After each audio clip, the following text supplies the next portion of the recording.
Your worst dating disaster probably involves someone who is emotionally unavailable, financially irresponsible, or completely obsessed with their career at your expense. But during the Gilded Age, one American heiress named Mary Leiter made a relationship decision so catastrophically bad, it literally killed her before she turned 40.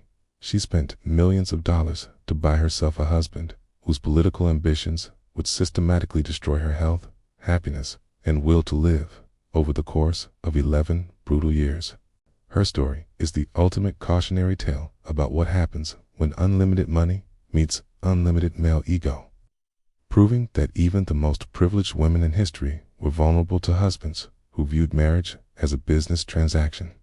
So today, on Old Money Allure, we explored how Lord Curzon destroyed the American heiress who made his career possible. Meet Mary Victoria Leiter, the ultimate Gilded Age success story who had everything money could buy, except a husband who wouldn't literally work her to death. Born in 1870 into the kind of obscene wealth that makes modern billionaires look like they're re-slumming it. Mary was Daddy's little princess with a $20 million trust fund. Her father, Levi Leiter, co-founded the dry goods empire that became the legendary Marshall Field and Company. Mary's childhood was a non-stop parade of Gilded Age excess. Summers were spent lounging at their ridiculously opulent Lake Geneva mansion, complete with their own steam yacht, because walking to the lake was apparently for peasants. When Mary turned 11, her socially ambitious mother made a power move, relocating the family to Washington, D.C., where they bought a spectacular 55-room mansion on DuPont Circle. This wasn't just showing off. This was strategic warfare in the marriage market, designed to attract titled European fortune hunters who needed American cash to keep their crumbling estates afloat. Mary, nicknamed the Lake Geneva Princess, was groomed for aristocratic greatness by an army of tutors. She became besties with the most powerful women in America, including First Lady Frances Folsom, Cleveland. By 1890, 20-year-old Mary was ready to conquer London society, where desperate British aristocrats were practically lining up to auction off their titles to the highest American bidder. At one of those glittering London balls, Mary spotted her perfect target, George Nathaniel Curzon, a 35-year-old politician with devastating good looks, brilliant prospects, and financial problems that would make a loan shark weep.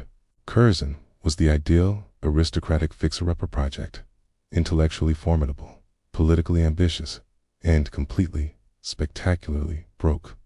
Mary took one look at this gorgeous disaster and declared, "I will have him because I believe he needs me." I have no shame. This wasn't romance. This was a young woman with unlimited resources, recognizing she had found the perfect investment opportunity disguised as a husband. Curzon, meanwhile, was busy calculating exactly how much of Mary's fortune he'd need to resurrect his lifestyle.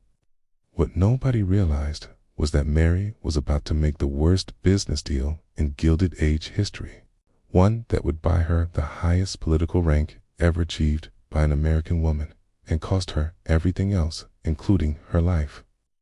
Their 2-year secret engagement should have come with giant red warning flags. George insisted on finishing his precious political business before bothering with little details like actually talking to his fiancée, establishing a charming pattern of treating Mary like an inconvenient appointment. To barely any contact, they finally tied the knot on April 22nd, 1895. The ceremony was simple. It's probably because the Leiter family was saving their energy for the real celebration, writing the check that would bail out their new son-in-law. The Leiters immediately provided a jaw-dropping $200,000 dowry and paid off every single one of Curzon's crushing debts. As one observer noted, initially, Curzon had married Mary for her money, but he soon fell deeply in love with her, which was Victorian speak, for he learned to tolerate her after she saved him from bankruptcy. Mary's social rocket ship reached stratospheric heights in 1898 when Curzon landed the ultimate prize, appointment as Viceroy of India at the ridiculously young age of 39. This transformed Mary into the Viceroy of India, making her the most powerful American woman in the entire British Empire, literally second only to Queen Victoria herself. The position placed Mary at just 28 years old in charge of governing over 400 million people. She had to preside over state functions, so elaborate they made Versailles look like a backyard barbecue. She became legendary for her appearance at the 1903 Delhi Durbar, where she wore the iconic peacock dress that became the most famous outfit in imperial history. An Indian poet described her as a rose of roses bright. A vision of embodied light, Mary threw herself into the role, becoming Curzon's secret weapon. She founded hospitals for women's health care, supported female doctors, and her conservation advocacy helped establish what became Kaziranga National Park.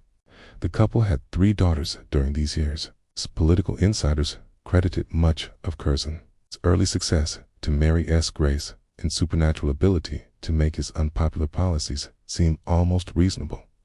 But the same imperial grandeur that made Mary historically significant was already destroying her health, happiness, and will to live. The imperial paradise that elevated Mary to unprecedented heights was about to become her gilded prison. The breaking point came in the summer of 1904, when Mary suffered a near-fatal illness, almost certainly linked to a miscarriage and subsequent infection that permanently wrecked her health. Here's where Curzon revealed his true character. Instead of staying with his dying wife, he rushed back to India to play politics. This abandonment during her most vulnerable moment proved that Curzon valued his career more than Mary's life. When Mary dragged herself back to India, half dead, the decision was essentially suicide by imperial duty. Everyone could see her transforming from the vibrant Lake Geneva princess into a walking ghost. Curzon's increasingly monstrous personality made everything worse. His decision to partition Bengal in 1905 sparked massive riots, creating political chaos that Mary had to help manage.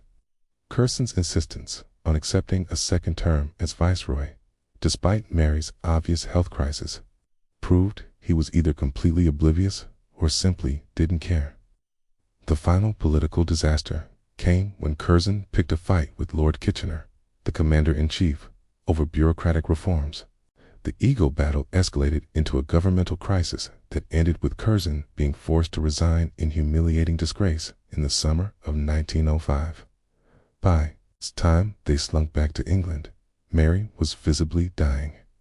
7 years of imperial service had destroyed her so completely that recovery was impossible. Curzon had gotten exactly what he wanted from their marriage: money, status, and power. Mary was about to pay the ultimate price. The final chapter of Mary Leiter Curzon's life began the moment they returned to England. Mary's body was so wrecked by tropical diseases, reproductive trauma, and sheer exhaustion that even the best doctors couldn't put her back together. A vacation was planned, but she was already past the point of no return. The emotional toll was perhaps even worse than the physical damage, as years of being abandoned by Curzon had left her psychologically shattered. On July 18, 1906, just a year after escaping the Indian nightmare, Mary's overworked heart finally gave up. She was only 36 years old, leaving behind 3 young daughters. Mary died in Curzon's arms, her body simply stopping its function. The official cause was heart failure, but everyone knew the real killer was 11 years of marriage to a man who treated his wife like a political accessory. Following Mary's death, Curzon went into theatrical mourning mode, commissioning an elaborate memorial chapel.